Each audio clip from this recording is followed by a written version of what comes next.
अब की बार SP, BSP और कांग्रेस के अलावा ओवैसी भी यूपी के चुनाव में उतरे हैं, जो अपने ताकत को आजमा रहे हैं। ओवैसी का मकसद है कि योगी को दोबारा मुख्यमंत्री बनने से रोका जाए। इसके लिए वो रैलियों पर रैली कर रहे हैं। आज भी बाराबंकी में ओवैसी की रैली है और इस रैली से पहले हमारे संवाददाता विशाल प्रताप सिंह ने ओवैसी से बात की तो एआईएमआईएम चीफ ने कृषि कानूनों से लेकर यूपी चुनाव तक हर मुद्दे पर बेबाकी से अपनी राय रखी और ओवैसी ने कहा कि मोदी सरकार ने डर कर मजबूरी में कानून वापस लिए हैं और इसके साथ ही उन्होंने सीएम योगी को सांप्रदायिक बताया तो जिन्ना वाले बयान को लेकर भी अखिलेश पर निशाना साधा। उत्तर प्रदेश में विधानसभा चुनाव का बिगुल बज चुका है। सभी पार्टियां अपनी रणनीति के साथ आगे बढ़ रही हैं। एआईएमआईएम प्रमुख असदुद्दीन ओवैसी एक बार फिर से उत्तर प्रदेश की राजधानी लखनऊ में है। आज वो बाराबंकी जा रहे हैं। सर, स्वागत है आपका इंडिया टीवी में। सबसे पहले आपसे जानना चाहूंगा, कृषि कानून को लेकर के जो बात सामने आई, प्रधानमंत्री ने जिस तरीके से उसकी वापसी के संकेत दिए, आपका रिएक्शन इस पूरे मामले पर पहला क्या है?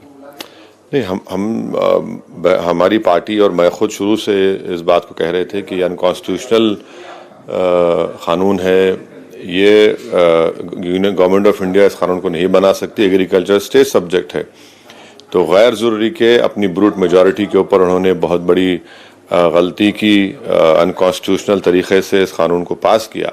और दूसरी बात यह है कि प्रधानमंत्री ये भी देख रहे थे कि किसान पिछले 1 साल से इसको प्रोटेस्ट में लगा हुआ, पीछे नहीं हट रहा था। और तीसरी बात ये थी कि प्रधानमंत्री को ये डर लग गया था कि इनके खिलाफ जो नैरेटिव बन रहा है कि ये एंटी किसान है, जो है ये सरकार एंटी किसान है, एंटी पीपल स्टेप भी पॉलिसीज लेती है, तो ये प्रधानमंत्री जो है ना वो बड़े कोई चीज को अपने आप पर आने नहीं देते।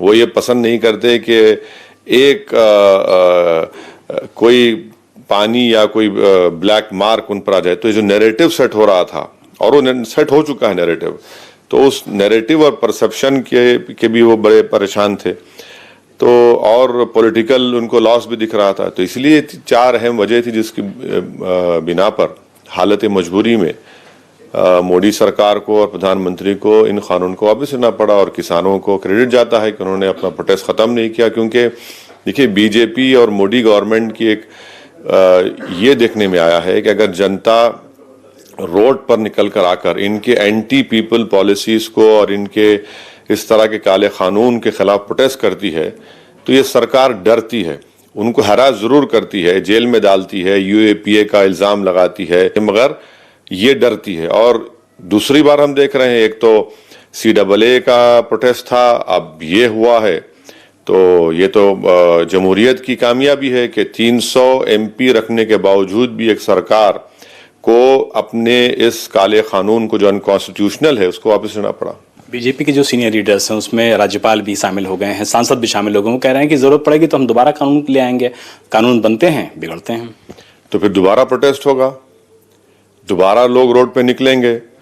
700 किसानों ने तो अपनी जान दे दी है, और हो सकता है कि अगर दोबारा कानून लाएगा तो करोड़ों में लोग निकल जाएंगे रोड पर।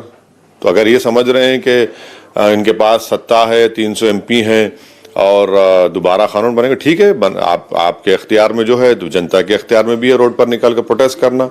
फिर से दिल्ली का महासरा होगा, फिर से सिंघू बॉर्डर बनेगा, बल्कि सिंघू बॉर्डर से बल्कि तेलंगाना, साउथ और वेस्ट सब जगह प्रोटेस्ट होगा। फिर उत्तर प्रदेश की राजनीति की बात करें तो आपके साथ सहयोगी रह चुके हैं ओम प्रकाश राजभर, शिवपाल यादव के साथ भी आप लोग बातचीत करते हैं, लेकिन ये दोनों ही लोग एक अखिलेश यादव के साथ जा चुके हैं, एक अखिलेश यादव के साथ लगभग जाने को तैयार बैठे हैं। हमने भी अखिलेश यादव से जब बातचीत की और आपके विषय में बातचीत की तो उनका कहना था कि एआईएमआईएम के साथ हम लोग गठबंधन नहीं करेंगे। असदुद्दीन ओवैसी जो कि एआईएमआईएम प्रमुख हैं, लगातार लखनऊ आ रहे हैं, उत्तर प्रदेश आ रहे हैं। आपकी इस पूरे मैटर में क्या राय है और आपकी आगे की रणनीति क्या होगी, क्योंकि जो सहयोगी हैं वो कम से कम इस समय साथ नहीं दिख रहे हैं? नहीं, देखिए, हमारी पार्टी ने इस बात का फैसला लिया, हमारे उत्तर प्रदेश के प्रेसिडेंट ने इस बात का ऐलान भी किया कि आने वाले विधानसभा में हम 100 असेंबली सीट पर चुनाव लड़ने की पूरी तैयारी कर रहे हैं। अब किसी से अलायंस होता है नहीं होता है ये तो वक्त ही बताएगा, और हम ये जरूरी नहीं है कि कोई अलायंस हमसे नहीं करना चाह रहा तो हम उनको जाकर बोले ना करते मत करिए, हम तो लड़ेंगे चुनाव। जो अलायंस के लिए हमसे पूछा गया तो हमने कहा हम तैयार हैं, आप नहीं करना चाह रहे मत करिए, मगर चुनाव तो हम लड़ेंगे और पूरी ताकत के साथ लड़ेंगे। अपने कैंडिडेट्स की कामयाबी के लिए पूरी कोशिश करेंगे। और 5 साल पहले जो एमआईएम का मौक़िफ़ था, जो पोजीशन था, उसमें बहुत ज़्यादा बेहतरी आई है। और हमारा संगठन मजबूत है। हालिया जिला परिषद चुनाव में हमारा परफॉर्मेंस अच्छा रहा है और अल्हम्दुलिल्लाह हम जहाँ कहीं जा रहे हैं बेहतरीन आवाम से एक स्पॉन्टेनियस रिएक्शन मिलता है। देखिए हमारे सभाओं में, MIM की जो सभाओं में कोई मोबिलाइज नहीं किया जाता लोगों को कि भैया आप जितने अप्लाई किए, आवेदन दिए हैं, आप ला लीजिए 100 गाड़ी और सबको टोपियां दी जाती हैं। हमारे पास लोग खुद अपनी मोहब्बत से आते हैं, ये फ़र्क है। अगर मान लीजिए ओम प्रकाश राजभर, जैसे कि हम लोग से इंटरव्यूज के दौरान बोलते हैं कि हम वैसे हिसाब से बातचीत करेंगे, कोशिश करेंगे कि इस गठबंधन को मजबूत किया जाए, कोई बातचीत, कोई संपर्क किसी तरीके का? कोई नहीं है, ये कोई नहीं है। कोई हमसे ना, अब जिनका ना आप नाम लिए वो महाशय किससे बात किए हैं उनसे पूछ लीजिए। अब अगर बात करते हो आप उनसे पूछ लीजिए, आपके फोन से बात कर रही तो यकीन हो जाएगा। ये तो सब बोल रहे हैं।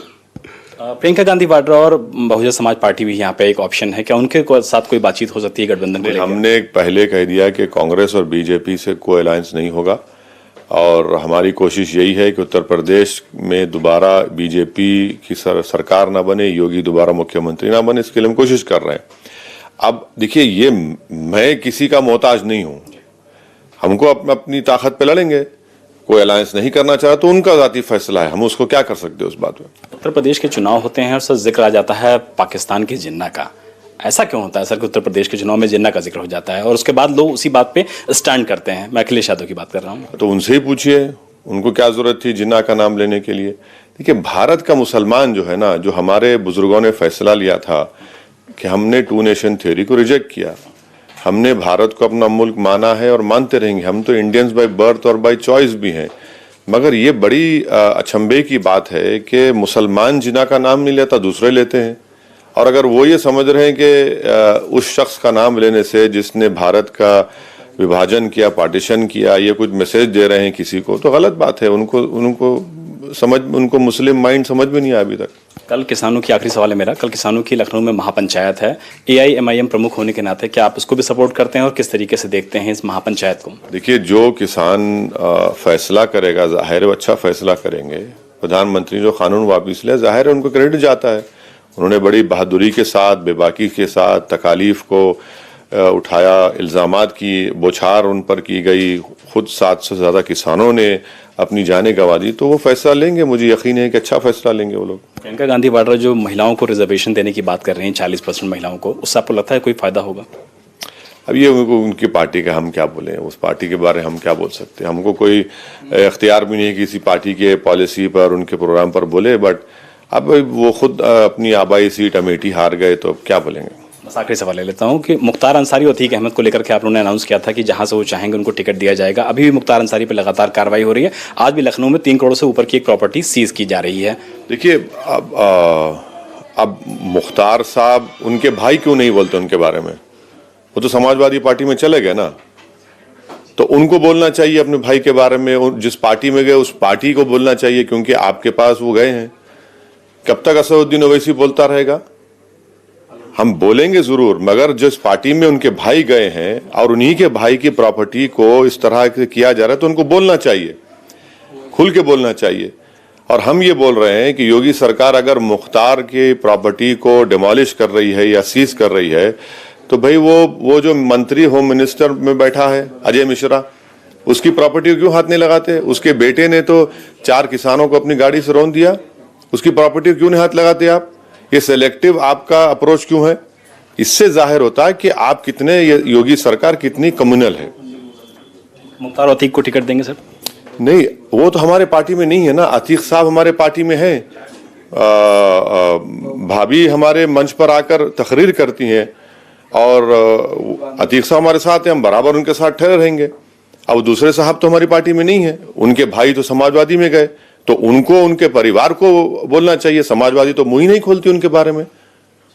डर है क्या कोई? अब उनसे पूछा जाए, उनको हम कैसे बोल सकते हैं? बातचीत करने के लिए बहुत बहुत शुक्रिया। तो असदुद्दीन ओवैसी साहब लगातार बने हुए हैं लखनऊ में, उत्तर प्रदेश की पॉलिटिक्स में प्रचार कर रहे हैं और कोशिश कर रहे हैं कि अगर कोई भी उनके साथ नहीं आता है तो वो अकेले चुनाव लड़ने को तैयार हैं। राजीव राय के साथ Vishal Pratap Singh, India TV, Lucknow. India TV हर वक्त हर जगह डाउनलोड करने के लिए सर्च करें India TV news Google Play Store या ऐप स्टोर पर।